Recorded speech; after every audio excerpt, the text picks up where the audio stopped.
à la Cantorade. Venez avec nous sur Radio Laser prendre de la hauteur et du recul sur les interrogations multiples que nous et vous nous posons toutes et tous. Critiquons, proposons, réfléchissons dans l'humour et le respect. Explorez pendant un mois, chaque semaine, un sujet pertinent avec toujours un invité expert.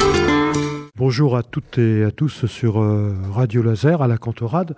Nous recevons aujourd'hui pour 2 ou 3 chroniques, pour le moment 3 chroniques, Yann Trollez qui est chimiste à Rennes. Bonjour Yann Trollez. Bonjour Bernard. Avec André. Bonjour André. Bonjour camarade. Toujours fidèle au poste, le camarade ici là. Oui, on partage les mêmes activités, donc on est camarades. Et donc on va parler des molécules complexes organiques présentes dans l'espace extraterrestre, n'est-ce pas? C'est cela, Yann, hein? Oui. Exactement, c'est ma thématique de recherche, une de mes thématiques de recherche. Et donc, on va d'abord faire une petite introduction, on va prendre son temps, à savoir que vous pouvez éventuellement ensuite me corriger si je dis des petites bêtises au niveau de la chimie, ou à tous les niveaux d'ailleurs aussi. Il ne faut pas hésiter. Yann, très bien, j'hésiterai pas. Donc, il faut se rappeler peut-être au niveau historique que la première molécule interstellaire a été découverte il n'y a que 80 ans et de façon fortuite. Il s'agissait du radical CH, carbone et hydrogène. Et c'est une espèce qui est relativement instable dans l'environnement terrestre, mais peut-être moins dans l'espace, à voir. Peut-être que vous pourrez nous dire. On a détecté ensuite le monoxyde de carbone CO, et aujourd'hui on a détecté près de 200 espèces moléculaires qui sont identifiées dans les nuages dits interstellaires, et la moitié est constituée de molécules organiques qui comportent de nombreux atomes de carbone. D'autres contiennent des substances lourdes, des atomes lourds tels que l'aluminium, contiennent du silicium ou du fer. Et donc, on en découvre sans arrêt. On a même découvert, là c'était dans les nuages interstellaires, on a même découvert sur des météorites, notamment du ribose, qui est présent notamment dans l'ARN messager. Donc tout ça pourra nous amener à des sortes de questions philosophiques en quelque sorte. N'est-ce pas André ? Des questions qui posent sur, on vient de le dire indirectement dans le préambule, Yann Trollez vient de parler de mathématiques et on parle de chimie. Oui. Donc, en quoi la nature serait-elle écrite en langage mathématique, comme dirait un ancien? Ouais, on pourra en parler. Et donc, on se posera un certain nombre de questions dans le cadre de ces chroniques. Tout d'abord, comment on détecte ces molécules? Ensuite, on parlera d'expériences qui ont été faites et qui peuvent être critiquées. Je sais que Yann Trollez va le faire. On en avait parlé dans le cadre de Pint of Science, d'ailleurs, l'année dernière. Et puis, on se posera des questions, finalement, comment les choses ont pu évoluer ainsi depuis 13,7 milliards d'années, dit-on en tout cas, où ont surgi les nébuleuses et les galaxies. Et donc, dans un premier temps, on va demander à notre invité de se présenter, et on lui demandera le déclic aussi qui l'a amené à s'intéresser à la chimie, et plus particulièrement à la chimie des molécules extraterrestres. Alors, Yann, qu'est-ce qui vous a motivé pour faire de la chimie? Vous étiez à l'école, comme tout le monde, bien sûr, et vous étiez intéressé par la chimie très tôt ou pas? Comment ça s'est passé? En fait, quand j'étais plus jeune, c'est-à-dire, je sais pas, quand j'étais primaire, au collège, je me suis toujours intéressé à cette histoire des origines de la vie. En fait, c'est probablement mon déclic pour la recherche. D'accord. Et plus particulièrement pour la chimie. C'est vraiment ça qui m'a amené à me poser ces questions de finalement comment la vie est apparue sur Terre. Oui. Est-ce qu'il y a de la vie ailleurs? Et au fil du temps, au fil de mes lectures de magazines de vulgarisation comme Science et Vie à l'époque, finalement, ces questions-là m'ont amené vers la chimie. Alors il se trouve que la chimie, c'est un domaine que personnellement je comprends relativement bien, peut-être par rapport à d'autres sciences comme les mathématiques ou la biologie. J'ai toujours eu une certaine appétence pour la chimie, donc quelques facilités. Et donc du coup, finalement, je me suis posé la question d'attaquer ce problème-là sous l'angle de la chimie, sous l'angle du chimiste. Toujours. Et donc c'est vraiment comme ça que je suis rentré dans cette idée de faire de la recherche donc vraiment, dans ma carrière professionnelle. Toujours par rapport à la question quelle est l'origine de la vie, quoi. Quelque chose comme ça. Tout à fait, tout à fait. Quelle est l'origine de la vie? Existe-t-il une vie ailleurs aussi? Oui. Et ça, c'est des questions qui me passionnent, qui passionnent beaucoup de gens. D'ailleurs, je suis pas du tout original de ce point de vue-là. Non, bien sûr. André? Oui, sur le mot origine, comment faut-il le comprendre? Est-ce qu'il faut le comprendre comme le commencement d'un processus qu'on pourrait identifier à travers la connaissance scientifique, ou faut-il le comprendre à partir, je ne sais pas moi, d'un déclic de point de départ? C'est une difficulté, ça, le terme origine. Oui, c'est vrai. D'ailleurs, oui, faut bien définir les termes, effectivement. En fait, moi, je le comprends effectivement comme l'explication, une tentative d'explication grâce à l'accumulation de connaissances scientifiques pour expliquer justement comment on en est arrivé à la vie. C'est vraiment comme ça. Après, parler de déclic, c'est pas comme ça que je le vois. Je pense qu'au contraire, ça a été un processus relativement lent, et c'est ce processus-là qui m'intéresse plus précisément, et vraiment les premières étapes. C'est la question du comment beaucoup plus que du pourquoi. Oui, alors moi en tant que scientifique en tout cas, c'est vraiment le comment qui m'intéresse. Je dis pas que le pourquoi ne m'intéresse pas, mais disons qu'au jour le jour dans mes recherches, c'est vraiment ça qui va guider finalement mes expériences. Ce qui caractérise l'esprit scientifique. Normalement, oui, c'est à peu près ça, effectivement. C'est vraiment essayer d'expliquer comment les choses peuvent évoluer et puis du coup en donner une signification aussi scientifique, quoi. Alors maintenant, Yann, peut-être que vous pouvez nous dire où est-ce que l'on trouve ces molécules complexes dans l'univers. On les trouve très loin, et puis après, dans la foulée, nous dire comment on les détecte, parce qu'on ne va pas les chercher, bien sûr. Oui, effectivement. Alors on les trouve très loin, effectivement, dans des endroits de l'espace qui sont un petit peu plus denses en matière que ce qu'on pourrait appeler le vide intersidéral entre les étoiles. Il existe en fait des endroits qu'on appelle les nuages moléculaires, où la densité de matière est un petit peu plus importante. C'est ce qu'on appelle aussi des pouponnières d'étoiles. Ce sont ces endroits-là où on va avoir une accrétion de matière pour donner finalement des étoiles, des systèmes stellaires, donc du coup aussi des planètes. Et donc on regarde ces nuages moléculaires. Quand je dis on regarde ces nuages moléculaires, en fait on va pointer nos télescopes. Alors les télescopes d'aujourd'hui, il faut pas les imaginer comme les télescopes d'il y a 100 ou 150 ans avec une longue jumelle. C'est beaucoup plus perfectionné, et en fait c'est ces télescopes que l'on pointe vers ces nuages moléculaires, elles utilisent ce qu'on appelle de la spectroscopie de micro-ondes. Alors, le mot micro-ondes vous est probablement familier. On pense au four. On pense tout de suite au four. Alors, si j'explique très rapidement le fonctionnement du four micro-ondes, en fait, on envoie une onde électromagnétique.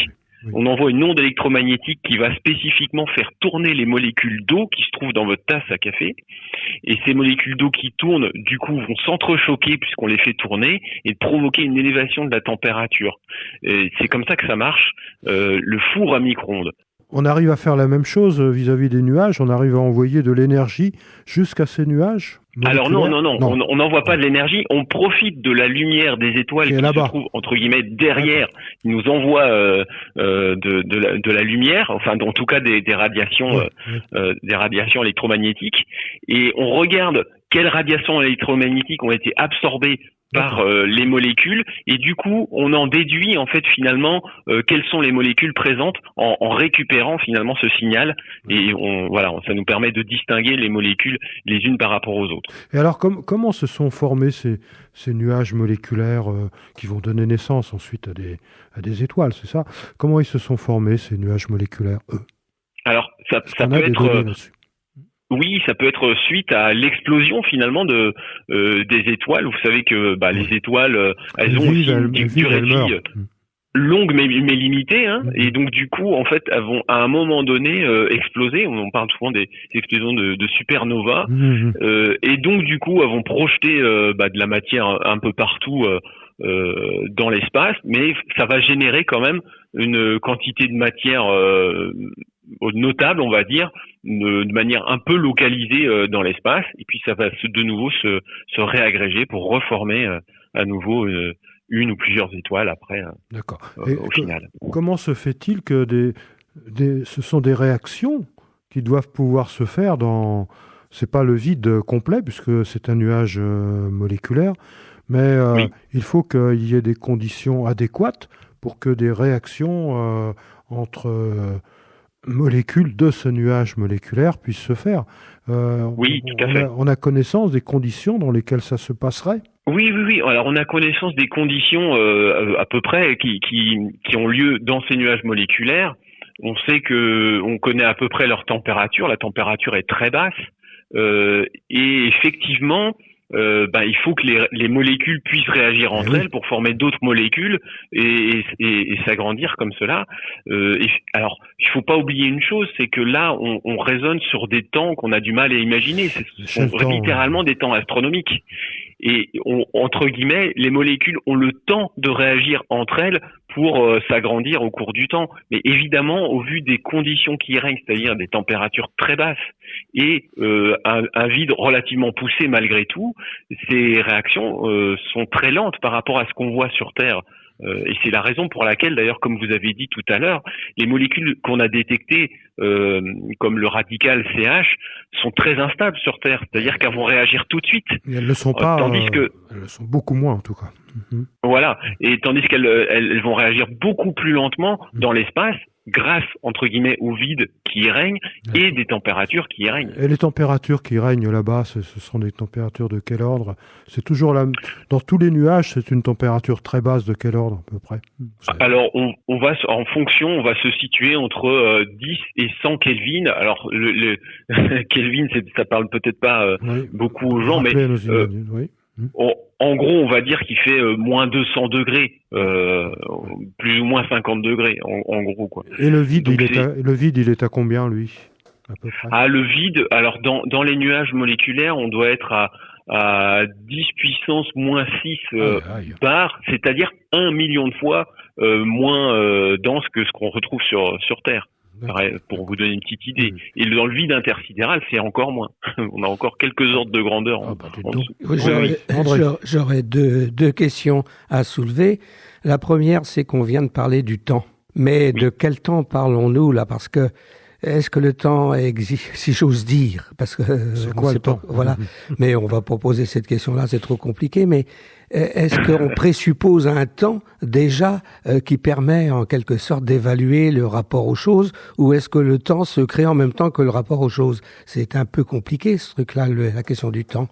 Oui, je comprends ce que vous voulez dire. C'est pas simple comme question ce que vous me posez, mais effectivement, on suppose quand même qu'il y a un temps qui passe comme il passe sur Terre. Alors peut-être pas exactement de la même façon d'ailleurs, parce que si on regarde un peu les théories,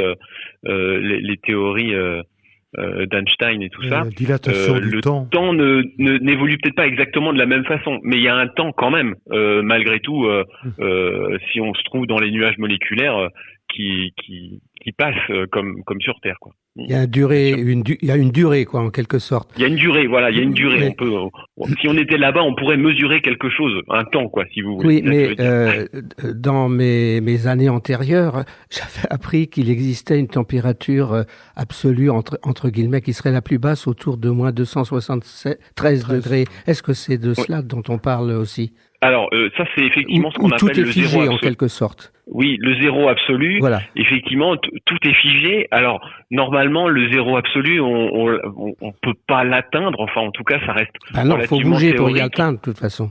Voilà, exactement. Donc bon, ça reste un tout petit peu théorique, mais oui, effectivement, c'est une température qui est bien connue, bien identifiée. Et là, effectivement, en tout cas, d'un point de vue chimique, il se passera rien parce que tout est figé, absolument tout est figé. C'est une limite en quelque sorte. Pardon ? C'est une limite vers laquelle on pourrait tendre. Oui, si on veut, ouais, exactement. C'est vraiment une limite, ouais, tout à fait. Okay. Alors, quels sont les types de molécules que l'on peut trouver, Yann, dans ces nuages moléculaires ? Les molécules qu'on a trouvées sont très diverses. Ça peut être des molécules qui sont bien connues sur Terre. Je sais pas, je peux citer par exemple le méthanol.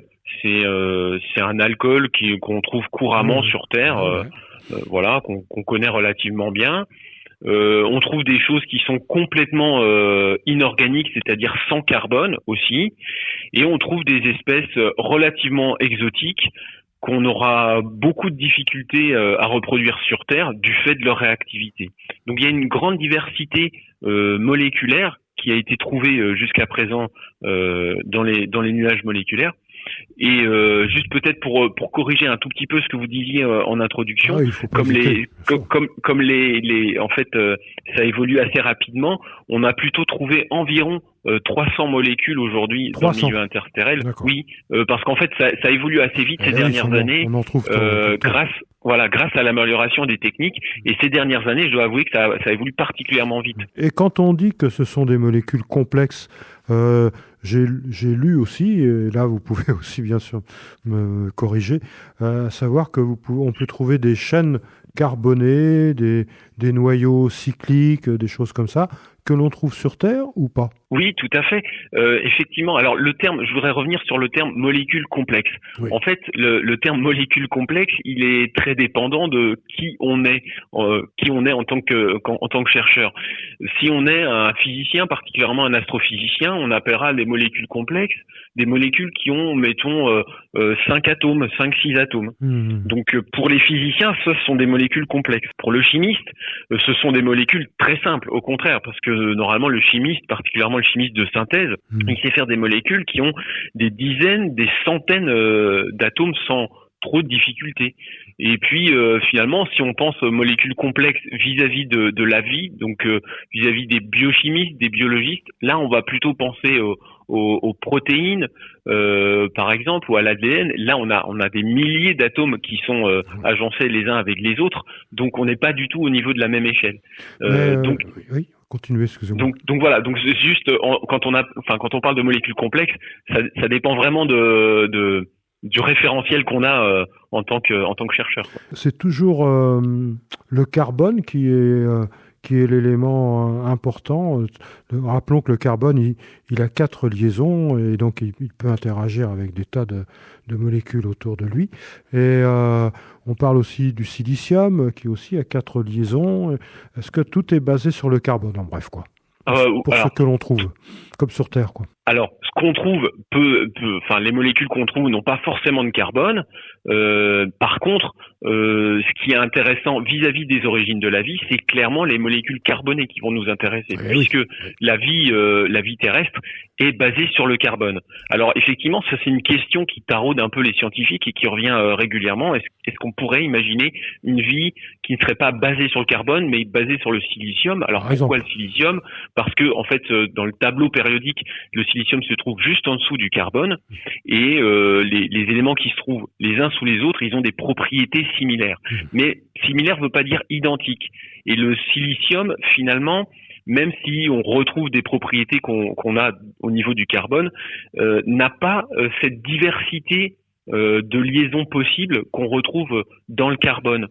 Et donc, ça, c'est entre guillemets un problème, une limitation dans le fait d'imaginer une vie à base de silicium, parce que comme on n'aura pas cette diversité, on n'arrivera sans doute pas à avoir la complexité des organismes vivants qu'on a en biologie, quoi. André. Donc la réponse c'est plutôt non. Oui, D'accord. justement, André. puisqu'on parle des atomes, puisqu'on a parlé des molécules, donc si j'ai bien compris, parce que moi je suis un peu naïf dans l'histoire, c'est que les molécules, au fond, ce sont des atomes qui sont en interaction, en liaison entre eux. J'imagine. Tout à fait.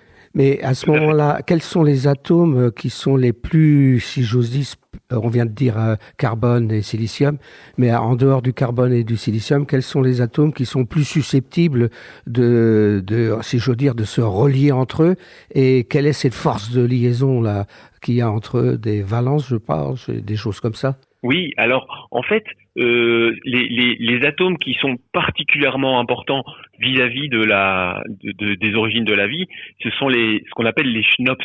C'est-à-dire, alors c'est en fait on prend le symbole de l'atome en question et puis on crée ce mot schnops. Ça fait carbone, hydrogène, azote, oxygène, phosphore et soufre. Et ça, ce sont les atomes qui sont très importants pour la vie, enfin qui sont nécessaires pour la vie. Il n'y a pas que le carbone, il y a aussi cela.